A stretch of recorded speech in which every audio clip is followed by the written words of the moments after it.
Hello, नमस्ते, जय हिंद साथियों।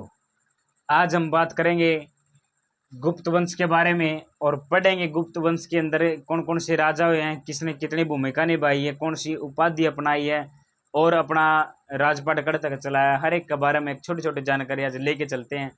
सबसे पहले बात करा श्रीगुप्त के बारे में। श्रीगुप्त जो पहला इसका गुप्त वंश का राजा हुआ, शासक हुआ श्रीगुप्त। श्रीगुप्त को आप गुप्त वंश का फाउंडर भी कह सका, हाँ, क्योंकि इसी ने इसकी नींव रखी थी।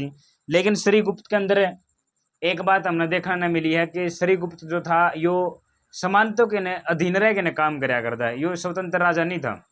इसके बाद आया घटोत्कच। घटोत्कच के बाद आया चंद्रगुप्त प्रथम। चंद्रगुप्त प्रथम के बाद समुद्रगुप्त। समुद्रगुप्त के बाद चंद्रगुप्त द्वितीय। चंद्रगुप्त द्वितीय के बाद कुमारगुप्त और कुमारगुप्त के बाद सकंदगुप्त। सकंदगुप्त के बाद विष्णुगुप्त तृतीय आए, जो गुप्त वंश के अंतिम राजा माने जाते हैं।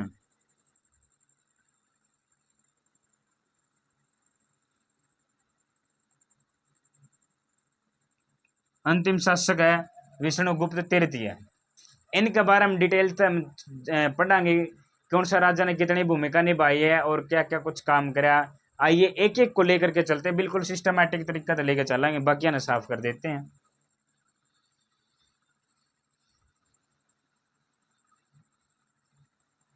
पहले हम पढ़ेंगे श्रीगुप्त के बारे में। जो श्रीगुप्त था यो इसका फाउंडर है गुप्त वंश का, इसने शुरुआत करी थी, लेकिन यो क्या था, एक सामंतों के अधीन था, स्वतंत्र राजा नहीं था।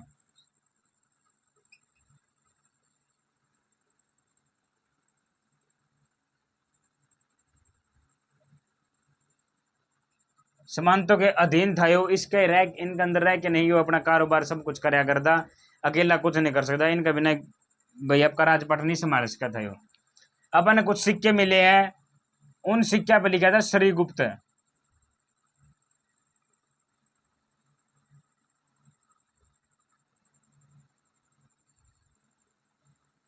श्रीगुप्त लिखे अपन के मिले हैं, सिक्के मिले हैं।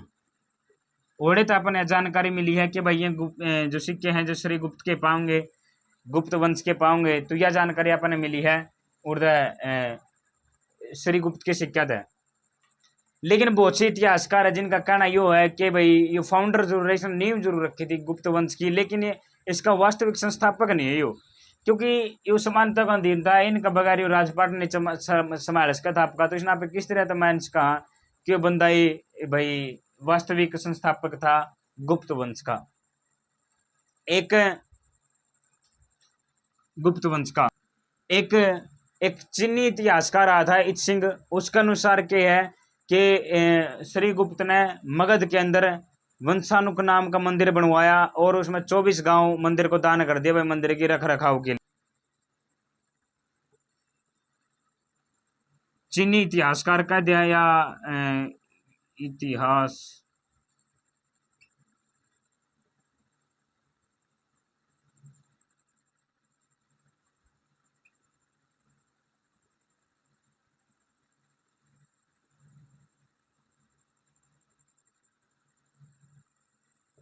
इत सिंह के अनुसार श्रीगुप्त ने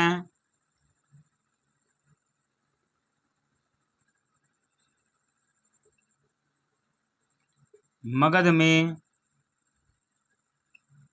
सिखावन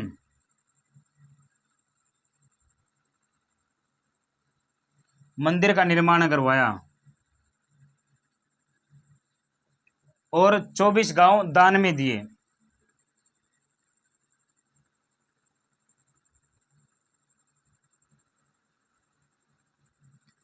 चौबीस गांव दान में दिए मंदिर की रख रखाव करने खातर। यह थोड़ी मोटी जानकारी अपन इसके अंदर देखना का मिली है। श्रीगुप्त श्रीगुप्त का बाद आ गया फिर घटोत्कच। घटोत्कच भी एक बहुत ही अहम राजा हुआ है और घटोत्कच को भी माना जाए कि भाइयों भी इसने गुप्त वंश बसाने में बहुत सारी मदद करी है। अगर बात करें सेकंड राज्य की, घटोत्कच।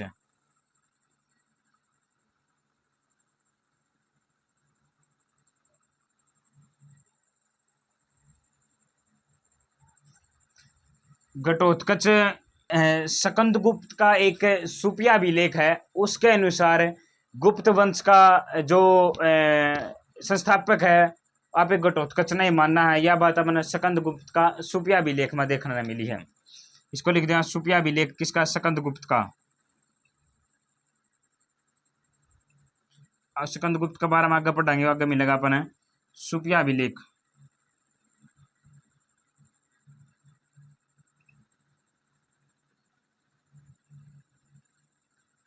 सुपिया अभिलेख के अनुसार जो घटोत्कच था जो ये गुप्त वंश का संस्थापक माना गया है। संस्थापक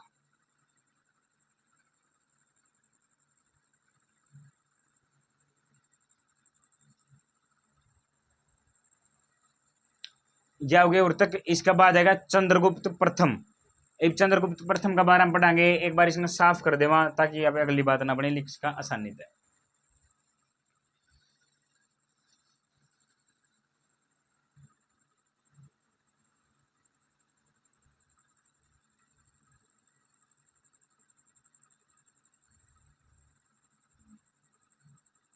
चंद्रगुप्त प्रथम का जो टाइम पीरियड रहा है शासन करने का वो रहा था 319 से ईस्वी 319 ईस्वी से 350 ईस्वी तक। अच्छा, जो टाइम जो आप लिखा है, डेट लिखा है, यहाँ एक दो आगे पाछे ऊपर नीचे भी हो जाएगी, क्योंकि जो अपना इतिहास है वो विदेशी लिख के गए, अंग्रेज लिख के गए थे। अरे भाई उन्हें जो अंदाजा लाया ठीक लाया उसके अनुसार वे लिख के ना चले गए। अपन थोड़ा एडजस्ट करना पड़ेगा इस बारे में। और जो ये मेन जो डेट अगर उनकी तो अलग बात है, लेकिन ये राजा बनाने की, राज्याभिषेक करने की, कोई यज्ञ करने की इनकी कोई डेट इंपॉर्टेंट नहीं होती, क्योंकि उस टाइम पर कोई गूगल तो था कौन, के गूगल करके देख लिया तो उस टाइम पर वह डेट थी।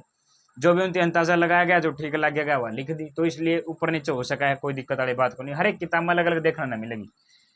चंद्रगुप्त प्रथम आ गया 319 तक 350 ईस्वी तक इसका शासन चला था।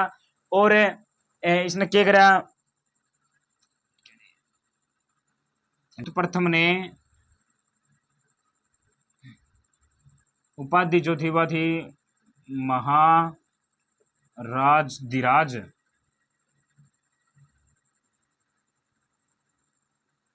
महाराजधिराज की उपाधि इसने धारण करी। और लिच्छवी की राजकुमारी थी जो कुमार देवी, उससे इसने विवाह कर लिया। इसका विवाह किस तरह था?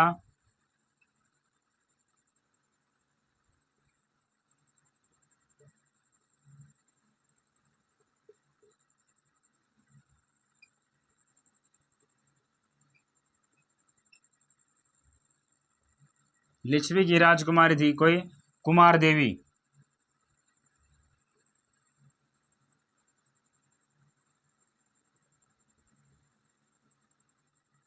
कुमार देवी से इन्हें विवाह कराया। इसने फिर बहुत से सिक्के भी चलवाए, जो सिक्के अपनी जो लक्ष्मी कुमारी थी इसका अपनी पत्नी का तो भी संबंधित थे कुछ सिक्के।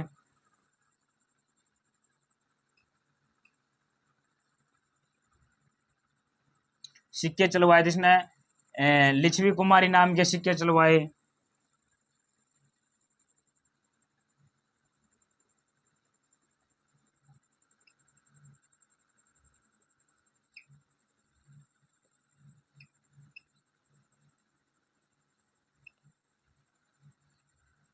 लिच्छवी कुमारी नाम के सिक्के हो गए। राजा रानी नाम के सिक्के, राजा और रानी नाम के सिक्के चलवाए। के सिक्के चलवाए। विवाह विवाह प्रकार के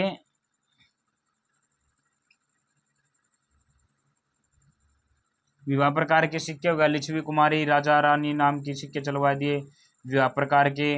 और था चलवाए कुमार देवी तो इसकी बहू थी, उसका नाम के भी छोरा ने सिक्के चलवा दिए। कुमार देवी नाम के सिक्के, यानी कि 4 प्रकार के इसने सिक्के चलवाए चंद्रगुप्त प्रथम ने। ये हो गया दूसरा सिक्का, तीसरा सिक्का, चौथा सिक्का। नो तरह सिक्का चल रहा है वो इसके सिक्के चला कर दे। 4 प्रकार के सिक्के चंद्रगुप्त प्रथम ने अपने शासन का टाइम पर चलवाए थे। इनका विवाह था, जो लिच्छवी की राजकुमारी थी कोई कुमार देवी, उससे विवाह था। उसके बाद इसने सिक्के चलवा दिए अपना राजमय, लिच्छवी कुमारी नाम के सिक्के चलवाए, राजा रानी नाम के सिक्के चलवाए, विवाह प्रकार के सिक्के चलवाए और कुमार देवी नाम के सिक्के चलवाए। इसने ये 4 प्रकार के सिक्के चलवा दिए थे चंद्रगुप्त प्रथम ने। अगला जो अपना बच गया आ गया राजा समुद्रगुप्त। समुद्रगुप्त के बारे में पढ़ांगे, उसने के काम कराया है।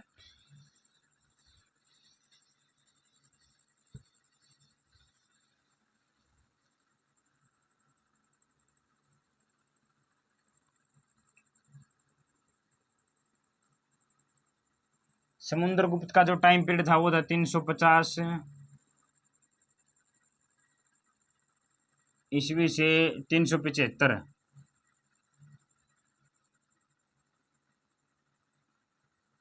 ईस्वी तक रहा हुआ इसका। इसने क्या करा समुद्रगुप्त ने, समुद्रगुप्त का टाइम पर 2 युद्ध हुए इसके बढ़िया खतरनाक वाले। इन्हें उत्तर के अंदर तो 9 राजाओं को हराया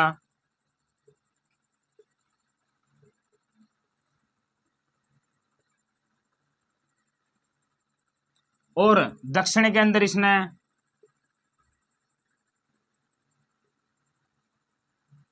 12 राजाओं को हराया। युद्ध क्रम तो बड़ा तेज था वीडियो। उत्तर के अंदर तो 9 और दक्षिण के अंदर 9 राजा, सॉरी उत्तर के अंदर तो 9 और दक्षिण के अंदर 12 राजाओं को इसने हराया समुद्रगुप्त ने। और एक कोई विरोंट नाम का व्यक्ति है, उसने समुद्रगुप्त को भारत का नेपोलियन का कहना संबोधित कर दिया विरोंट ने।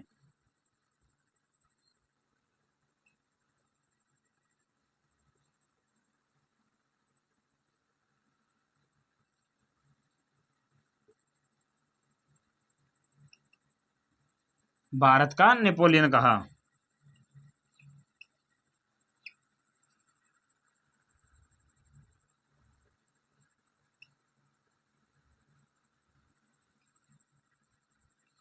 भारत का नेपोलियन किसको कहा गया? समुद्रगुप्त को। क्यों कहा गया? क्योंकि इसने उत्तर के अंदर तो 9 और दक्षिण के अंदर 12 राजाओं को हरा दिया था, इसका कारण इसको नेपोलियन की उपाधि दे दी थी विरोंट ने। इसने 6 प्रकार की मुद्राएं चलवाई, हर एक के बारे में वहां पे पढ़ाएंगे। 6 प्रकार की मुद्राएं साफ कर ले, हम पर लिख देना अच्छा लगेगा।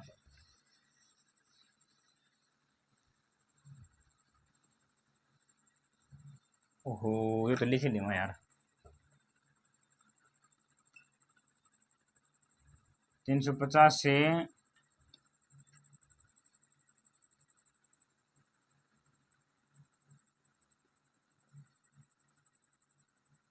375 ईस्वी। 6 प्रकार की मुद्राएं कौन कौन सी चलवाई दी?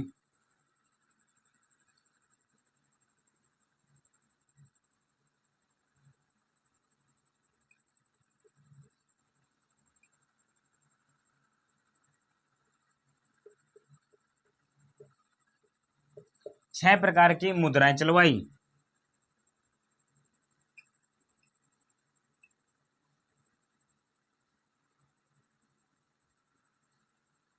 रगुण मुद्रा,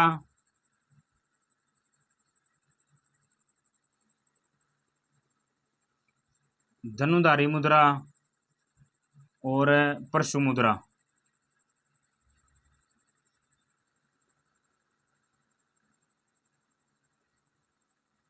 परशु मुद्रा चौथी है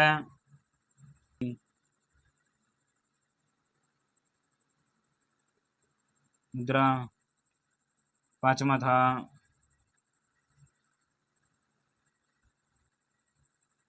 वीणा मुद्रा और छठा लास्ट है अश्वमेघ मुद्रा। अश्वमेघ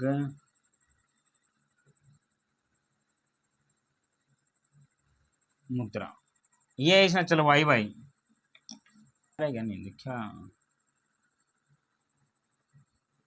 ये इसने मुद्राएं चलवाई थी और इसको संगीत प्रेमी और वीणा कवि भी इसको कहा जावा है, क्योंकि वो बजाया करता वीणा वाणा में शौक था थोड़ा सा इस प्रकार का समुद्रगुप्त ने, यह अपन इसका टाइम के अंदर देखने न मिला है।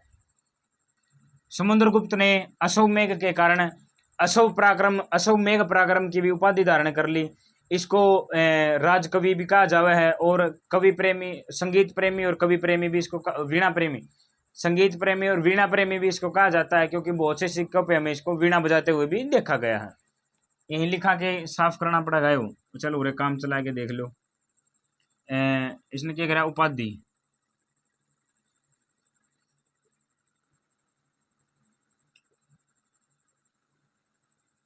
अश्वमेघ पराक्रम की इसने उपाधि धारण कर ली। और संगीत प्रेमी का जावे इसने, एक तो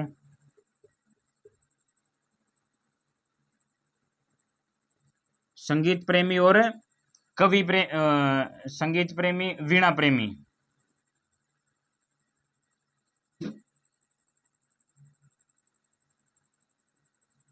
कहा जाता है।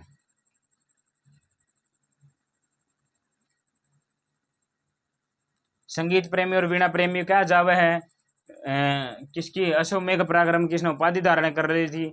इस तरह की इसके अंदर कुछ बातें अपन देखने न मिली है समुद्रगुप्त के बारे में। समुद्रगुप्त के बाद आ गया अपना चंद्रगुप्त द्वितीय। एक चंद्रगुप्त द्वितीय के बारे में पढ़ेंगे। उसके भी अन्य नाम भी बतेरे मिले अपन, और उसने बहुत अच्छे से भी काम करे हैं। इसके बारे में देख, चंद्रगुप्त, एक तो चंद्रगुप्त मौर्य अपना वो था मौर्य वंश के टाइम का। उसके बाद तो वो वंश से खत्म हो गया था। अब इसके बाद आ गया अपना यो क्या बोला कर, चंद्रगुप्त अपने प्रथम पढ़ा है। फिर आ गया समुद्रगुप्त। समुद्रगुप्त का बाद उल्टा ही फिर नाम आएगा चंद्रगुप्त द्वितीय। इसमें साफ कर देते हैं एक बारी।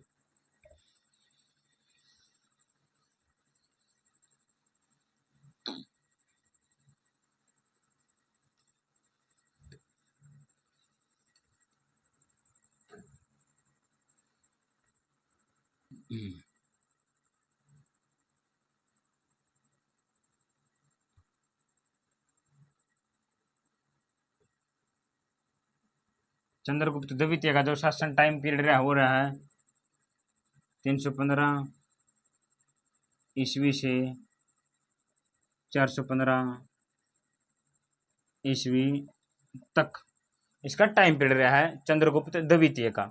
इसके अन्य नाम हमने देखने को मिले हैं, देवश्री, देवगुप्त और देवराज, इसके अन्य नाम देखने को मिले हैं।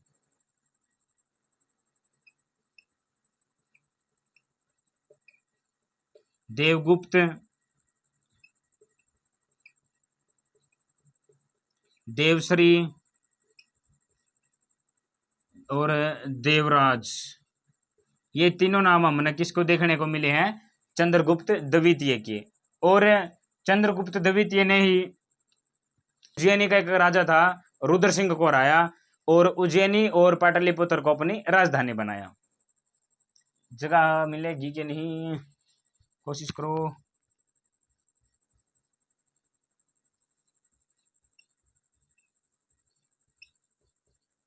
भाई अच्छा कौन लिखा गया, तो उज्जैनी तो काटे पीटे लग गए हैं।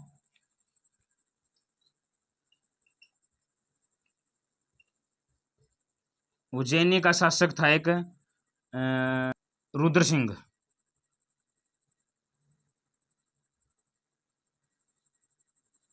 रुद्र सिंह को हरा करके न इसने पराक्रम की इसने उपाधि धारण कर ली। पराक्रम की इसने उपाधि धारण करी, और उज्जैनी और पाटलिपुत्र को अपनी राजधानी बनाया।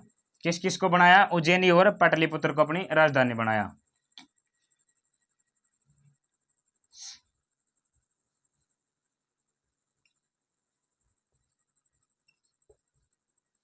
पाटलिपुत्र और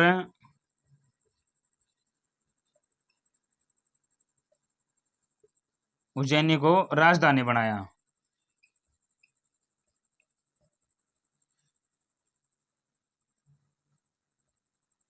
राजधानी बनाया गया।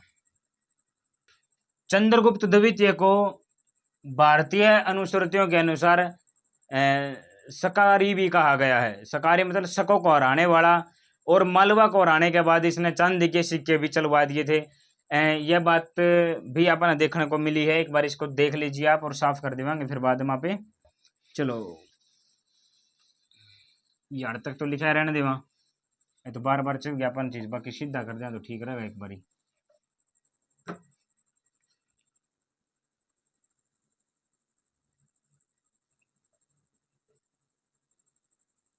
चंद्रगुप्त द्वितीय।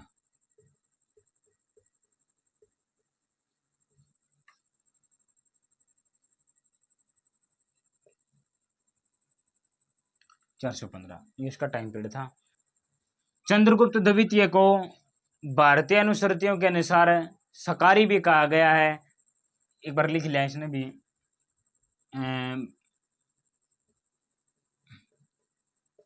भारतीय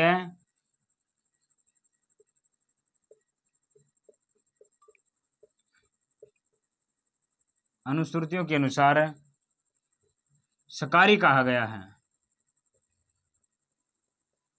सकारी क्यों कहा गया कि इसने, इस लोगों का कहना है कि इसने शकों को हरा दिया था भाई, शकों को हराने वाला इसको कहा गया, इसलिए इसको सकारी कहा गया। और मालवा को हराने के बाद इसने चांदी के सिक्के चलवा दिए। समुद्रगुप्त का दरबार में अपन नवरत्ना की भी जानकारी मिले कि इसके नवरत्न रहा कर दे भाई, नौ सलाहकार रहा कर दे, जो उसके हर अच्छा बुरा टाइम पे गाइड कर दिया कर दे कि महाराज किस टाइम पे युद्ध लड़ना है, किस टाइम पे प्रजा संभालनी है, धन की कमी है तो कुकर अपना गुजारा करना पड़ेगा, अच्छा भाई कोई प्राकृतिक आपदा पड़ेगी तो कुकर काम चलाना पड़ेगा, हर एक समस्या का समाधान देने खातिर इसका दौर है नवरत्न रहा कर दे। और वे नवरत्न थे, एक बार साफ कर दें तो अच्छा रहेगा शायद। चल काम चलाते हैं।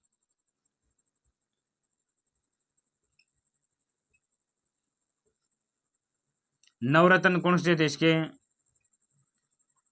एक तो था कालिदास,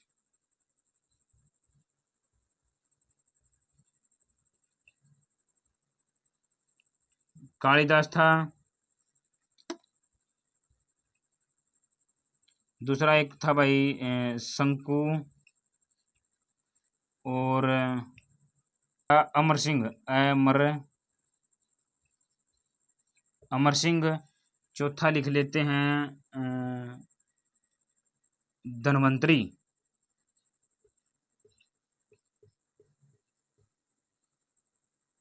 एक था धनवंतरी, घटक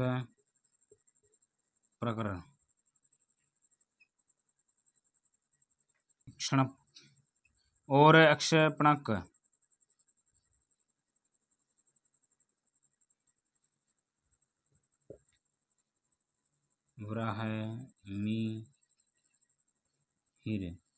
ब्राह्मीर एंड आठवां था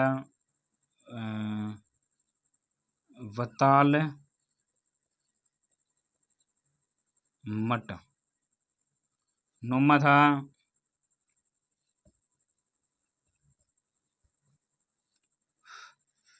वर रुचि।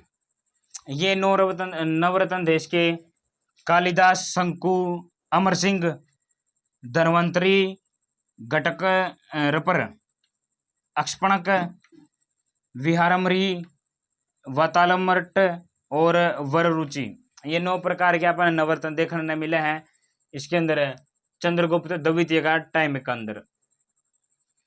और चंद्रगुप्त सेकंड के द्वारा ही चंद्रगुप्त द्वितीय का टाइम पे एक चीनी यात्री फाहियान आया और उसने विभिन्न प्रकार की यात्राएं भी करी और कुछ खोजबीन करी, आज तक कुछ किताबें वगैरह भी पढ़ी उसने, इसके बारे में भी जानेंगे। एक बार इसको साफ कर देते हैं, जरा देख लीजिए।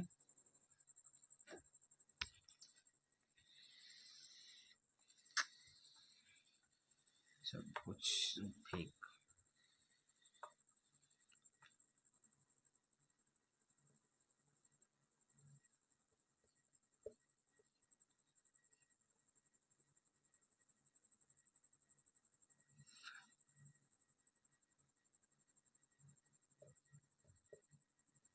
फाहियान आया तो यो आया था भाई 319 तक 414 तक इसने यात्राएं करी थी। विभिन्न प्रकार की यात्राएं करी इसने, जैसे कि नालंदा की करी, और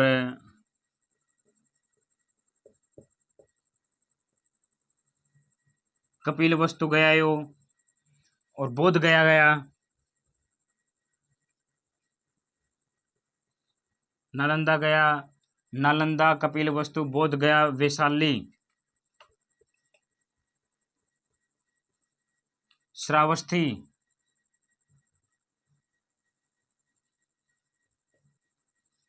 आदि जगहों पर घूमा।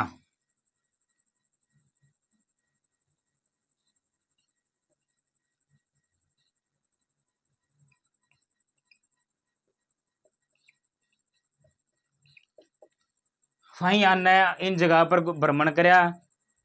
नालंदा, कपिल वस्तु, बोध गया, वैशाली, श्रावस्ती, इन जगहों पर भ्रमण करया और देखा भारत के कौन से कोने के अंदर या भारत का राजपाट के अंदर किस तरह की जानकारी हमें मिलेगी, तो उसकी सारी खोजबीन इसने करने की कोशिश करी। इसके बाद अपना एक अगला राज्य आ गया, राज बदल गया था यो, चंद्रगुप्त द्वितीय है। चंद्रगुप्त द्वितीय का बाद आ गया कुमारगुप्त।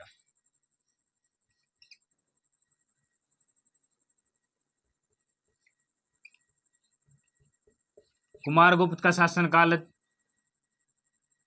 एक बार इसे साफ कर लिया, शुरू से लिखांगे यार, मुंह को मजा आवे।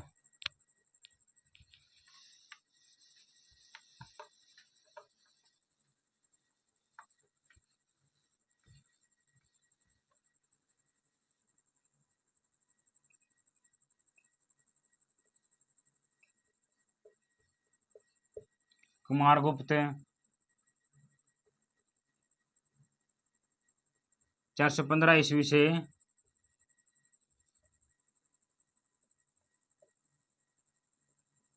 455 ईस्वी तक इसका शासन रहा था कुमारगुप्त का। कुमारगुप्त के अन्य नाम भी हमें देखने को मिले हैं। इसका क्या था, एक तो था महेंद्रादित्य,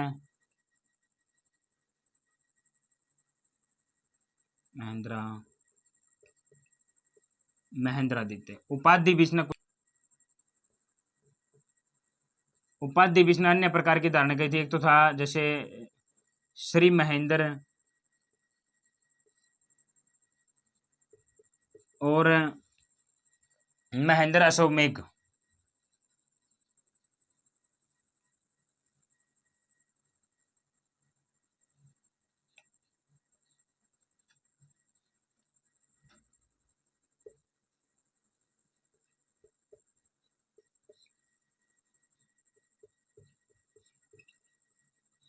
धारण की कुमारगुप्त ने दो प्रकार की उपाधि भी धारण करी थी, श्री महेंद्र और महेंद्र अश्वमेघ की इसने उपाधि धारण करी, और जो इसका अन्य नाम था महेंद्र दत्त भी इसका अन्य नाम था। यह अपन जानकारी कुमारगुप्त देखने में मिले है।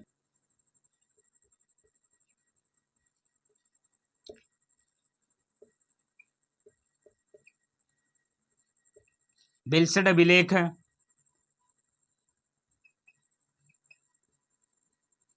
मंदसौर अभिलेख और क्रमदंडा।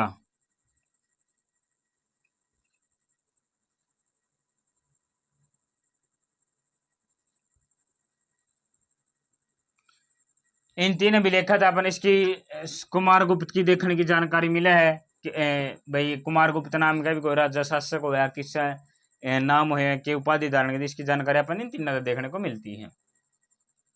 कुमारगुप्त के और भी बहुत से काम हैं, जैसे कि कुमारगुप्त ने नालंदा विश्वविद्यालय का भी विश्वविद्यालय की स्थापना करवाई थी, और रगुड़ मुद्राएं थी उनका टाइगर के ने इसने क्या करा था, मयूर सिक्के चलवा दिए थे।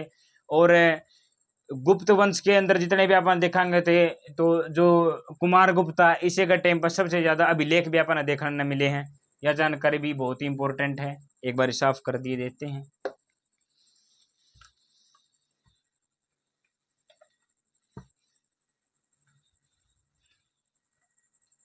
कुमारगुप्त ने क्या करा, नालंदा की स्थापना करवा दी।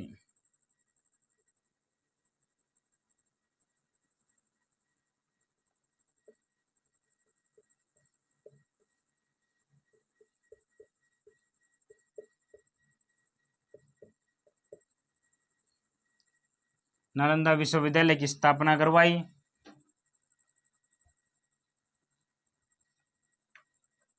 और रगुड़ मुद्राओं की जगह पे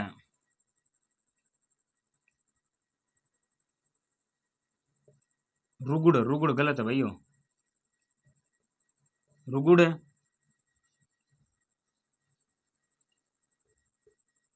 मुद्राएं हटा करके ना इसने क्या करा, मयूर सिक्के चलवाए।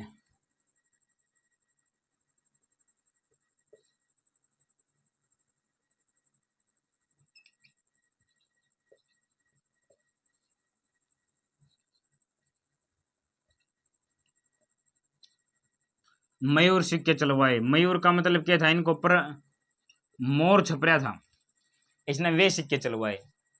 किसने चलवाए? कुमारगुप्त ने। और कुमारगुप्त ने मध्य भारत के अंदर सिल्वर के सिक्के भी चलवा दिए थे, सिल्वर कॉइन्स चलवाए, रजत सिक्के चलवाए।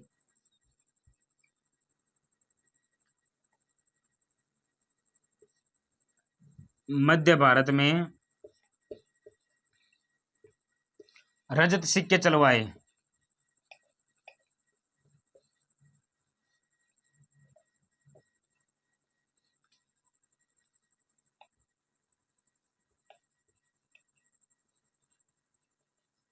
सिल्वर कॉइन्स इसने चलवाए। किसने चलवाए? कुमारगुप्त ने चलवाए।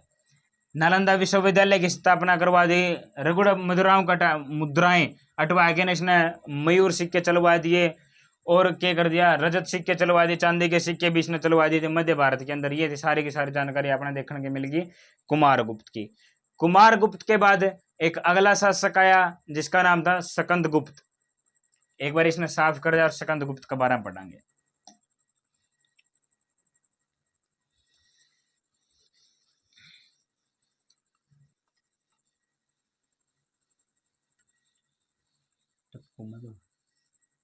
क्या था भाई?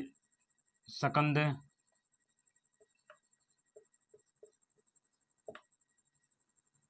सकंदगुप्त। सकंदगुप्त में अपन के मिला एक बेहतरीन अभिलेख मिला है जिसके अंदर हमको ये जानकारी मिलती है कि सकंदगुप्त के टाइम पे हुणों का जो आक्रमण था वो होया था। एक बार लिख ले, ऐसा अभिलेख इंपॉर्टेंट है यह चीज।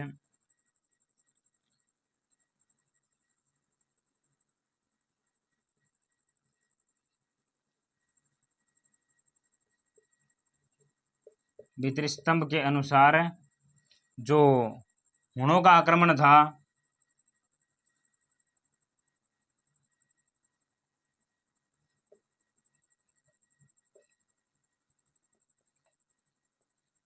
हुणों का आक्रमण सकंद के टाइम पे था, सकंदगुप्त के टाइम पे।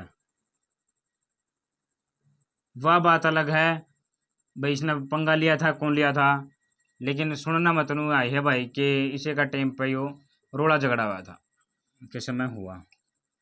लेकिन यो अभिलेख तो नुको है कि हुणों का जो आक्रमण था सकंदगुप्त का टाइम पे हुआ था। लेकिन एक अभिलेख हमें और देखने को मिलता है, जूनागढ़ का अभिलेख। वो अभिलेख नुकवा है कि सकंदगुप्त ने हुणों को हरा दिया था, यानी कि इसका रोड़ा इसका खुद का गेल हुआ था। कौन सा अभिलेख है? वो है जूनागढ़ का अभिलेख मिला था अपन।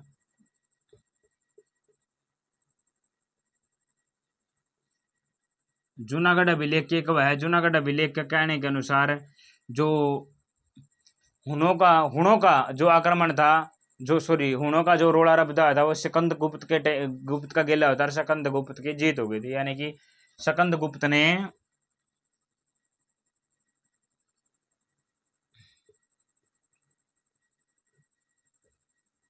हुणों को हराया।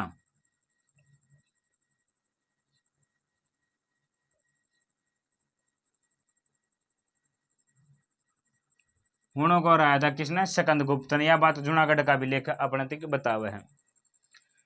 और जूनागढ़ का ये अभिलेख अपने एक और जानकारी देवे है कि जूनागढ़ अभिलेख है जो इसका कहना नु है कि भाई जो भी सुदर्शन झील का निर्माण, जो सुदर्शन झील का पूरा निर्माण सकंद गुप्त ने करवाया था।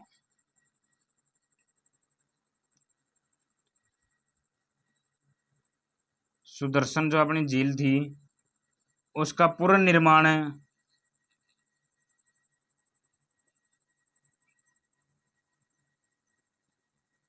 सिकंदगुप्त ने करवाया, जो कि मौर्य के टाइम पे बनी गई थी। और सिकंदगुप्त ने वृषभ शैली के जो है सिक्के चलवाए। और गुप्त वंश के अंदर हमने सती प्रथा देखने न मिली है। सती प्रथा कि मतलब जो अपन सबसे पहले जो उभर के आई थी नहीं, वह गुप्त वंश के अंदर देखने आई थी। सती प्रथा के अंदर क्या था कि अगर किसी महिला का पति मर जाया करता तो उस महिला ने उसकी अर्थी का गला जिंदी जला दिया करते। यह बहुत ही खतरनाक दर्दनाक मौत हुआ करती किसी भी महिला के लिए, क्योंकि उसकी इच्छा के खिलाफ ही होता। इच्छा तो क्या, अगर अपना एक भाई थोड़ा सा अंगारा भी धर दे तो हाथ को पर बेरा अपन कितना दर्द हो, लेकिन उस शरीर पूरा जला दिया जाया करता।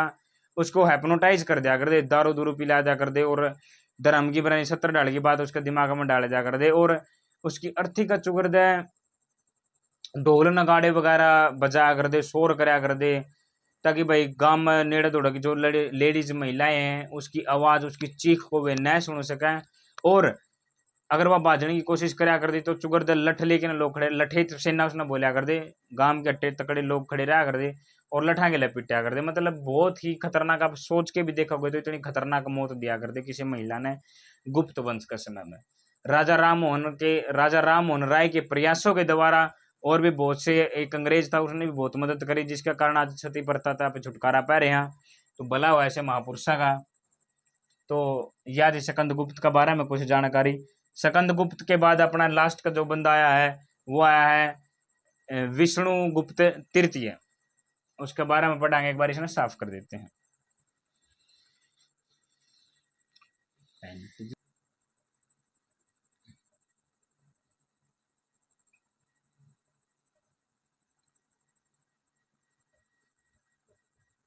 विष्णुगुप्त तृतीय कर दो भाई इसमें।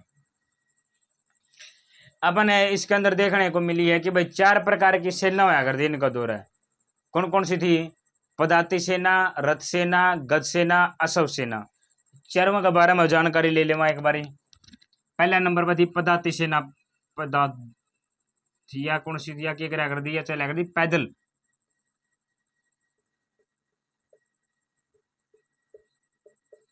पैदल सेना कर दी। दूसरी थी अश्व सेना। इसका काम क्या करता? घोड़ा पर चलने वाली सेना कर दिया।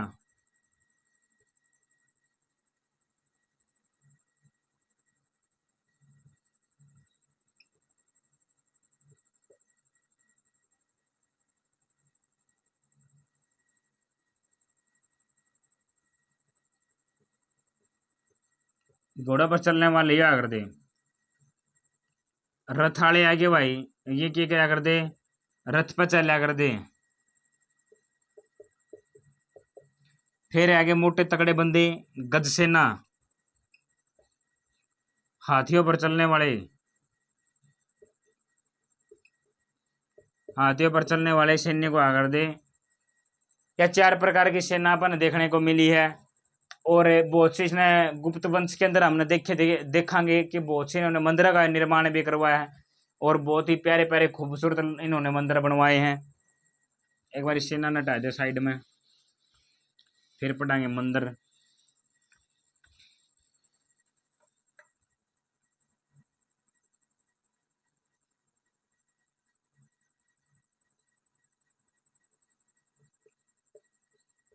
प्रसिद्ध मंदिर है एक अपन मंदिर में तिगवा का विष्णु मंदिर देखने को मिला है जबलपुर के अंदर, एमपी में।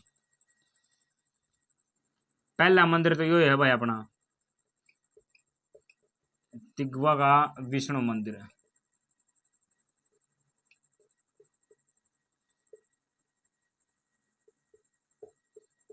विष्णुगुप्त के चक्कर में टाइम पे अपन है विष्णुगुप्त का विष्णु मंदिर मिल गया जबलपुर के अंदर।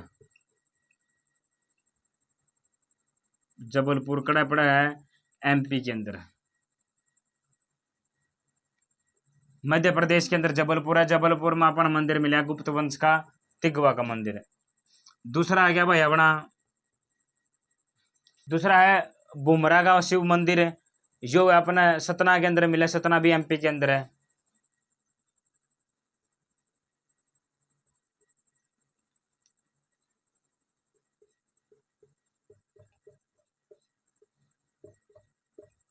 बुमरा का शिव मंदिर है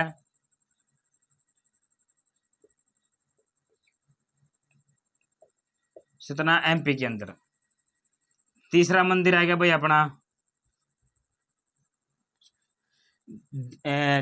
कौन सा आएगा, तीसरा आएगा देवगढ़ का 10वां द्वार मंदिर मिला अपन है ललितपुर के अंदर यूपी में।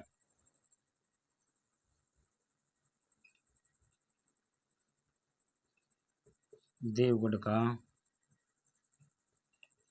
10वां द्वार मंदिर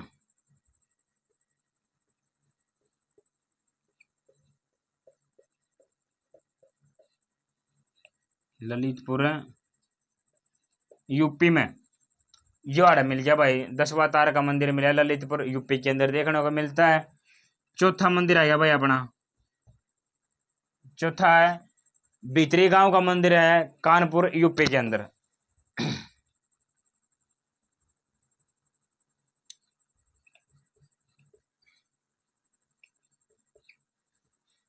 भीतर गांव का मंदिर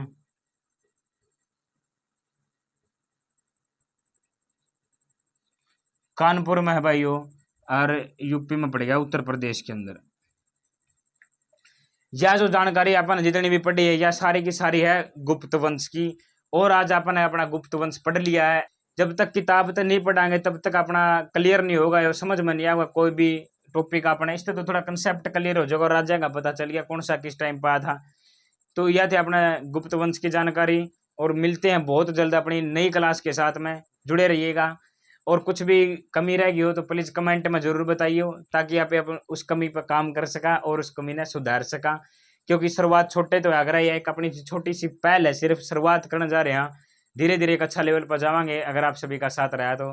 चलिए मिलते हैं बहुत जल्द अपनी नई क्लास के साथ। थैंक यू, जय हिंद।